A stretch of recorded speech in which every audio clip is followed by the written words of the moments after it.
Declarações estranhas, acusação de corrupção e armação de emboscada para colega de time. As polêmicas dentro e fora de campo chamam atenção e algumas viram até motivo de investigação policial. Nesse compilado especial de episódios do Radar Peleja, eu te conto 3 histórias malucas que movimentaram o futebol. Se liga. Jürgen Klopp é conhecido por ser um técnico malucão, mas muito gente fina. Ele é famoso por dar entrevistas bem-humoradas e até fazer piada com os jornalistas. Mas em dezembro de 2021, em mais uma das tantas coletivas de imprensa que ele participa, disse uma coisa que não pegou nada bem. E pior, mexeu com o continente inteiro. O Radar Peleja de hoje conta a polêmica por trás da entrevista coletiva do Klopp. A Copa Africana de Nações é um dos maiores torneios entre seleções do mundo. Na edição de 2021, com sede em Camarões, 24 seleções foram para a disputa. Esse número é mais que o dobro comparado aqui com a nossa Copa América, que teve só 10 na última edição. O torneio reúne alguns dos melhores jogadores do mundo e muitos atletas de grandes clubes nas ligas mais badaladas da Europa, como é o caso do Salah e do Mané, no Liverpool. E é aí que começa o problema. No final de novembro de 2021, a fase do Liverpool não era das melhores. O time vinha sofrendo com o departamento médico movimentado e com a ausência de jogadores que estavam defendendo as suas seleções. Apesar disso, os próximos meses pareciam mais animadores. Alguns atletas iam voltando ao ritmo aos poucos, e principalmente porque não teria mais datas internacionais até março, pelo menos na Europa. Esse foi o contexto da pergunta de um jornalista que queria saber como seria o planejamento do Klopp para esse período. Essa foi a resposta. International break until March, I heard it so often. But in January, there's a little tournament in Africa, I just want to say. And I think Asia is playing games as well, if my numbers are right. A fala do Klopp repercutiu mal na Inglaterra e principalmente na África. A frase dele de que a AFCON seria um campeonatinho foi interpretada como uma forma de diminuir a relevância do torneio. Ele cometeu um erro enorme, escreviam fãs no Twitter. Sarcasmo ou não, a fala foi depreciativa, comentou um jornalista nigeriano também na rede social. Toda essa polêmica que o comentário do Klopp gerou fez com que o debate sobre a visão que alguns europeus ainda têm da África esquentasse nas redes sociais. Mesmo que não tenha sido essa a intenção do técnico, a fala tocou numa ferida histórica e cultural. E o jornalista nigeriano Ojora Babatunde, na coletiva seguinte, fez questão de dizer o que pensava sobre a fala dele. I think it's an insult to the players, it's an insult to the fans, it's an insult to the people, and it's an insult to the continent. I think you are the continent and apology. That's it, I'm done. Klopp até tentou se explicar e disse que não era isso que estava pensando quando ele deu a entrevista. There's a little tournament in January, and I didn't mean a little tournament, I just mean like you say it when there's still a tournament. It's ironic. There's still a tournament, a big one. We lose our best players to Well, you wouldn't say that in the Heroes. You wouldn't say little tournaments in Heroes. I'm not a native speaker, but if you want to understand me wrong, you can do that all the time. Depois do clima ter esquentado na sala de imprensa, o Klopp não quis mais tocar no assunto. Durante a Copa Africana de Nações, ele fez declarações exaltando o torneio e destacando a importância dele. Falou até que estava torcendo para os seus atletas que estavam em campo, porque sabia o quanto aquele campeonato significa para eles. Apesar disso, o alemão não atendeu ao pedido do nigeriano e nunca pediu desculpas pela sua fala, porque ele entende que não teve a intenção de ofender a ninguém, mas provavelmente deve tomar mais cuidado nas suas coletivas daqui para frente. Ei, você, presta atenção nesse vídeo. Y no me da vergüenza llorar porque me siento robado.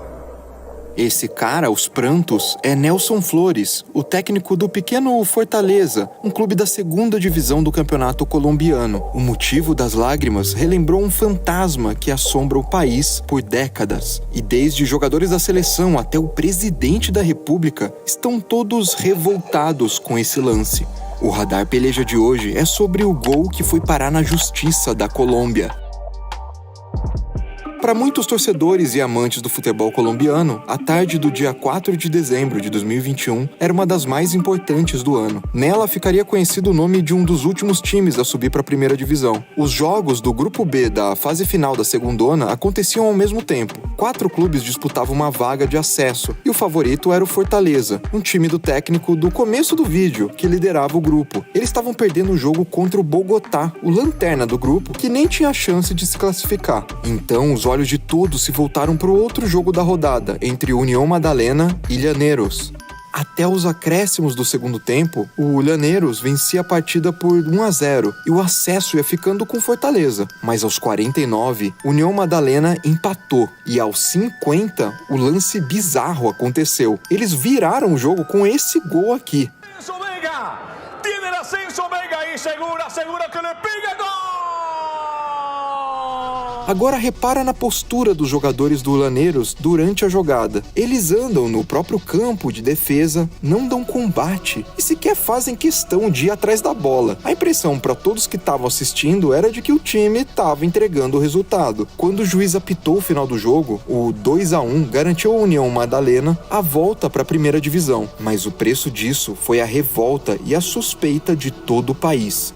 Na saída de campo, os jogadores do União foram vaiados e atacados por torcedores. As entrevistas coletivas do time depois da partida também tiveram que ser interrompidas pela revolta da torcida. Não demorou muito para o vídeo do gol bizarro viralizar na internet. O craque da seleção e da Juventus, Juan Cuadrado, tuitou dizendo que o gol era uma falta de respeito. Até o presidente da Colômbia, Iván Duque, considerou o lance uma vergonha nacional. O jogo trouxe à tona o fantasma da manipulação de resultados por causa do envolvimento do narcotráfico, que manchou o futebol do país nos anos 90.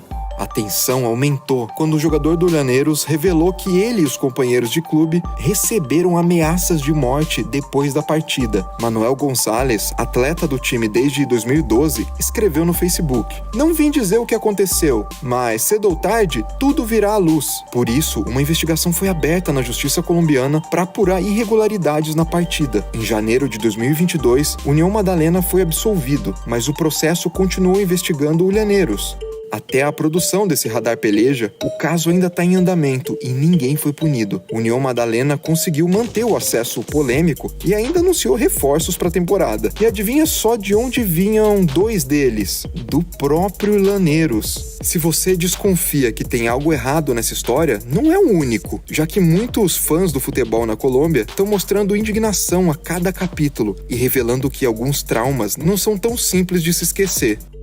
Imagine essa situação. Você está junto de um colega de trabalho voltando de um jantar, quando uma emboscada acontece e você sofre inúmeras agressões. Depois de acordar no hospital, num dos piores dias da sua vida, descobre que uma das principais suspeitas pelo ataque é uma das suas melhores amigas. O Radar Peleja de hoje te conta sobre a polêmica agressão a uma das principais jogadoras da França. Junho de 2021, o Paris Saint-Germain conquistava pela primeira vez na história a Liga Francesa Feminina. Com o título, a equipe ganhou uma das vagas para disputar a Champions League a partir de outubro. Depois de vencer os 2 primeiros jogos no grupo B, o time enfrentaria o Real Madrid. O clima na equipe era de festa e uma confraternização foi marcada na semana anterior ao confronto. Mas o que eu vou te contar agora mudou completamente o clima no vestiário do clube.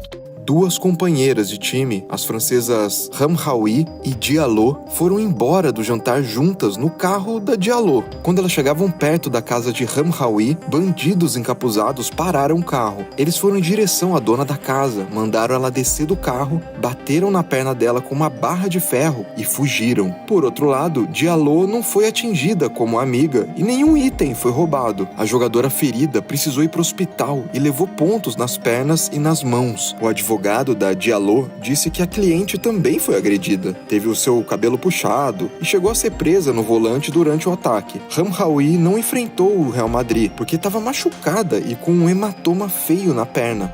E quem entrou no seu lugar foi exatamente a Diallo. Esse foi um dos motivos que levantaram uma suspeita na investigação. A polícia acreditava que uma rivalidade direta dentro do PSG e também dentro da seleção francesa poderia ter motivado Diallo a planejar uma emboscada. No mês de outubro, Ramraoui sofreu uma lesão em campo e foi cortada da seleção. Diallo passou a ser convocada no seu lugar. A linha de investigação levava em consideração essa rivalidade e, por causa disso, Diallo ficou presa por 36 horas, prestou depoimento e foi solta. A meia voltou a treinar e o PSG disse que ficaria ao lado das jogadoras para que elas pudessem superar a confusão. O que deixa a história mais maluca é que, apesar dessa rivalidade, as 2 jogadoras eram colegas e amigas. Nas redes sociais, elas têm fotos juntas passando férias em Dubai.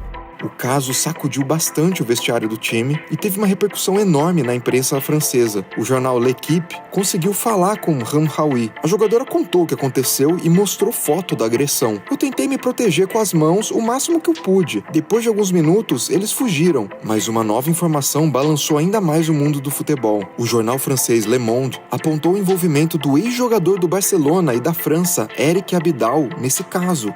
A polícia descobriu que o chip do celular de Hamraoui estava no nome do Abidal. O que foi apurado é que o Abidal traía a esposa com a Hamraoui quando ele era diretor do Barcelona e ela jogadora. Tá acompanhando toda a novela? Nessa teoria, uma vingança seria o que teria motivado a emboscada. No depoimento, Diallo disse ter ouvido um dos bandidos falar para sua colega: "Então, você dorme com homens casados?" E Hamraoui confirmou o comentário. Raye, a esposa do ex-jogador, se tornou a principal suspeita e disse que depois da confusão, o marido confessou a traição.